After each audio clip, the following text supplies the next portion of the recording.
বয়স বাড়ার সাথে সাথে সাদা চকচকে দাঁত আস্তে আস্তে হলুদ হয়ে যায়, এর কারণটা কি? মূলত দুটি কারণ হতে পারে, যার প্রথমটা একটু টেকনিক্যাল আর দ্বিতীয়টা আপনার হ্যাবিটের উপরে নির্ভর করে। আচ্ছা, আগে প্রথম কারণটা বলি। আপনার দাঁতের সবার উপরের যে দুটি লেয়ার তার নাম হচ্ছে এনামেল এবং তারপরেই ডেন্টিন। এই এনামেলটা হয়ে থাকে একদম সাদা, কিন্তু এর নিচের যে অংশটা ডেন্টিন, এটা রং হয়ে থাকে হলুদ। বয়স বাড়ার সাথে সাথে এই এনামেলটা আস্তে আস্তে ক্ষয় হতে থাকে এবং ট্রান্সপারেন্ট হয়ে যায়, মানে অনেকটা কাচের মতো, যে এই পাশ থেকে ওই পাশ দেখা যাবে। এখন এর নিচেই থাকে হচ্ছে ডেন্টিন, যার রং বলেছিলাম হলুদ কালার। সো যেটা হয়, এনামেল ট্রান্সপারেন্ট হওয়ার কারণে এর নিচে ডেন্টিনের যে হলুদ কালারটা সেটা ফুটে ওঠে এবং আপনার দাঁতটাকে হলুদ দেখায়। এবার আসি দাঁত হলুদ হওয়ার দ্বিতীয় কারণ।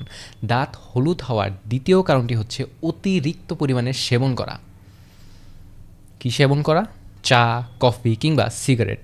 অতিরিক্ত পরিমাণে এগুলো খেলে আপনার দাঁতে বয়স বাড়ার সাথে সাথে এগুলো স্টেইন করতে থাকে এবং দাঁতের রং হলুদ হয়ে যায়।